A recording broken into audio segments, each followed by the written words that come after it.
কি ভাবছেন এই কোথায় চলে আসলাম? তাহলে বলি, এটি কলকাতা থেকে মাত্র কয়েক ঘন্টা দূরে এমন এক জায়গা যেখানে ব্যস্ত বাজারের হট্টগোলের মাঝখানে লুকিয়ে আছে এক পরম শান্তির ঠিকানা, যা হতে পারে আপনার best one day tour from Kolkata. মানুষ বলে এখানকার দেবী অত্যন্ত জাগ্রত, কিন্তু কোথায় এই জায়গা? আজকের অভিযানে আমরা এমন এক মন্দিরে যাব যেখানে ভক্তি আর কোলাহল মিলেমিশে এক হয়ে গেছে।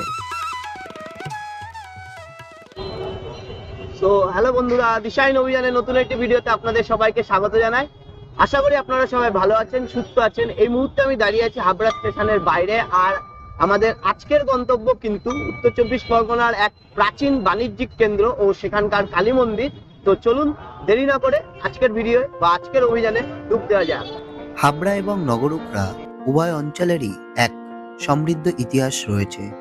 হাবড়া মূলত পূর্ব পাকিস্তান থেকে আসা শরণার্থীদের হাত ধরে তৈরি হয়েছে এক বিশাল বাণিজ্যিক কেন্দ্র, আর সেখান থেকে কিছুটা দূরেই নদীয়া অঞ্চলে অবস্থিত নগরুকরা।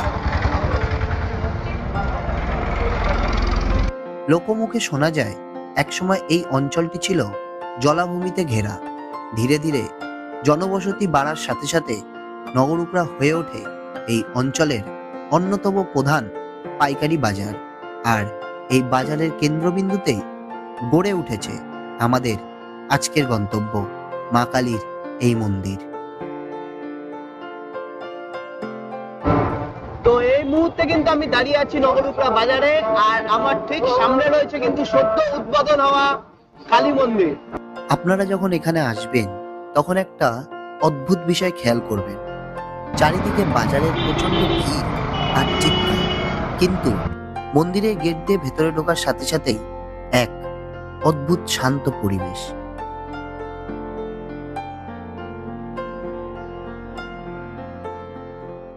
26শে নভেম্বর 2025 সালে কিন্তু প্রায় 26 শতক জায়গার উপরে অলমোস্ট 2 কোটি টাকা খরচ করে কিন্তু নির্মিত হয়েছে এই মন্দিরটি। এই নগরুকরা বাজার কালী মন্দিরটি বর্তমানে যে রূপ দেখছেন, এটি সদ্য উদ্বোধন হয়েছে। বর্তমানে এটিকে আধুনিক স্থাপত্য এবং প্রাচীন ভক্তির মিশেলে এক অসাধারণ রূপ দেওয়া হয়েছে।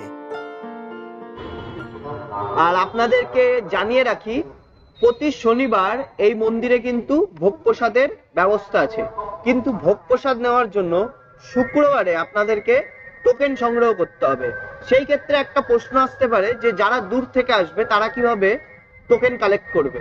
তো সেই ক্ষেত্রে বলে দিই যে আপনারা যদি 2-3 জন হন বা 5 জন হন, তাহলে শনিবারে এসেও কিন্তু আপনারা টোকেন কাটতে পারবেন। আর যদি আপনারা 5 জনের বেশি হন, তখন কিন্তু সেই ক্ষেত্রে শুক্রবার এসেই আপনাদেরকে টোকেন কাটতে হবে। এবার আপনারা দলে কতজন আছেন সেই হিসাবেই কিন্তু এখানে সেইভাবে টোকেন দেওয়া হয়। যদি আপনারা দলে বেশি হন তাহলে আপনাদেরকে আগের দিন এসে টোকেন সংগ্রহ করতে হবে, আর যদি আপনারা দলে কম হন, অল্প 2-1 জন আসেন, তাহলে কিন্তু শনিবারেই আপনারা এখান থেকে টোকেন পেয়ে যাবেন। মন্দিরের উঁচু চূড়া এবং সাদা পাথরের কারুকার্য দূর থেকে চোখে পড়ার মতো। ব্যবসায়ীদের অক্লান্ত পরিশ্রম আর ভক্তির ফল হলো আজকের এই দৃষ্টিনন্দন মন্দির।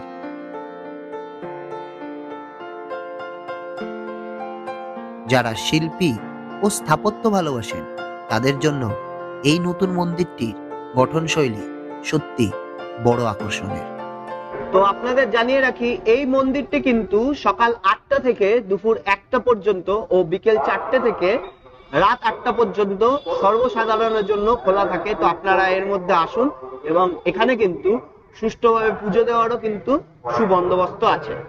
মন্দিরের আশেপাশে কোনো ভোগ প্রসাদের দোকান নেই। তো আপনারা যারা ভাবছেন যে পুজো দেবেন, তাদেরকে বলবো যে আপনারা বাইরে থেকে পুজোর ডালি কিনে নিয়ে আসুন এবং এখানে এসে সেই ডালি দিয়ে পুজো দিন। আর যারা দূর থেকে আসবেন তাদেরকে জানিয়ে দিই, মন্দির সংলগ্ন অঞ্চলে কিন্তু টয়লেটেরও ব্যবস্থা আছে। তো আপনাদের কিন্তু এই নিয়ে কোনো রকম চিন্তা করার কিচ্ছু নেই। মা কালীকে নিয়ে এখানে একটি ছোট্ট গল্প প্রচলিত আছে। শোনা যায় বহু বছর আগে এক ব্যবসায়ী রাত করে যখন বাজার থেকে ফিরছিলেন, তিনি দেখেছিলেন এক ছোট্ট বালিকা মন্দিরের পাশে একা বসে আছে। পরদিন সকালে ওই ব্যবসায়ী স্বপ্নাদেশ পান যে মা নিজেই সেখানে অবস্থান করছে। কিন্তু এই গল্প কতটা সত্যি আর কতটা মিথ্যা তা কিন্তু কেউ বিচার করে না, কারণ ভক্তিটা এখানে একমাত্র উদ্দেশ্য। আর একটা কথা বলার এখানে, যে মন্দিরের ভেতরে কিন্তু কোনো রকমের হাফ প্যান্ট বা কোনো অশালীল জামা কাপড় পরে প্রবেশ সম্পূর্ণভাবে নিষেধ। আর আপনারা যারা গাড়ি নিয়ে আসবেন ভাবছেন তাদের জন্য বলি, এখানে কিন্তু পার্কিং এর কোনো আলাদা করে ব্যবস্থা নেই। মন্দিরের সামনে কোনো যানবাহন রাখা যায় না। আর এখানে ভোগ প্রসাদের জন্য কিন্তু কুপন কাটতে হবে, আর কুপনের প্রাইস কিন্তু মাত্র 75 টাকা। আমার পিছনে যে ঘরটা দেখতে পাচ্ছেন এখান থেকে কিন্তু কুপন দেওয়া হয়, তো আপনারা যারা আসবেন এখান থেকে কিন্তু কুপন সংগ্রহ করতে পারবেন মাত্র 75 টাকার বিনিময়। তো এই ছিল আজকের ভিডিও। আই হোপ আপনাদের ভালো লেগেছে। কেমন লেগেছে অবশ্যই কমেন্ট করে জানাবেন। ভালো লাগুক কিংবা খারাপ লাগুক নিজের মনে করে জানিয়ে দেবেন। ভিডিও যদি ভালো লেগে থাকে তাহলে অবশ্যই চ্যানেলটিকে সাবস্ক্রাইব করে দেবেন। দেখা হবে পরবর্তী কোনো গল্পে, পরবর্তী কোনো অভিযানে। ততক্ষণ পর্যন্ত ভালো থাকুন, সুস্থ থাকুন, আর হ্যাঁ অবশ্যই পরবর্তী অভিযানের জন্য প্রস্তুত থাকুন। টাটা। সারাদিনের ঘোরাঘুরি আর বাজারের ব্যস্ততা শেষে মন্দিরের এই শান্ত পরিবেশে বসে থাকাটা ছিল এক অনন্য অভিজ্ঞতা। আধ্যাত্মিকতা আর লোকজীবনের এমন মিশেল সচরাচর দেখা যায় না। মনের মধ্যে এক অন্যরকম প্রশান্তি নিয়ে আমরা ফিরছি। এবার আসি কিভাবে পৌঁছাবেন। শিয়ালদা থেকে বনগাঁ লোকাল, গোবরডাঙ্গা লোকাল কিংবা হাবড়া লোকাল ধরে সরাসরি চলে আসুন হাবড়া স্টেশনে। হাবড়া স্টেশনের 1 নম্বর প্ল্যাটফর্ম থেকে বেরিয়ে কিছুটা হেঁটেই আপনারা পৌঁছে যাবেন মেন রোডে। সেখান থেকে অটো করে সরাসরি পৌঁছে যান নগরুকরা বাজারে। আর এই বাজারেই কিন্তু রয়েছে এই মন্দিরটি।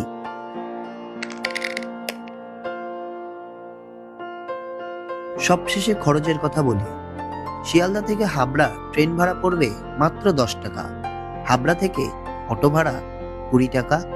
সব মিলিয়ে যাতায়াত বাবদ খরচ হবে 60 টাকা। মাত্র সামান্য খরচে খুব সুন্দরভাবে এই ট্যুরটি করে ফেলা সম্ভব।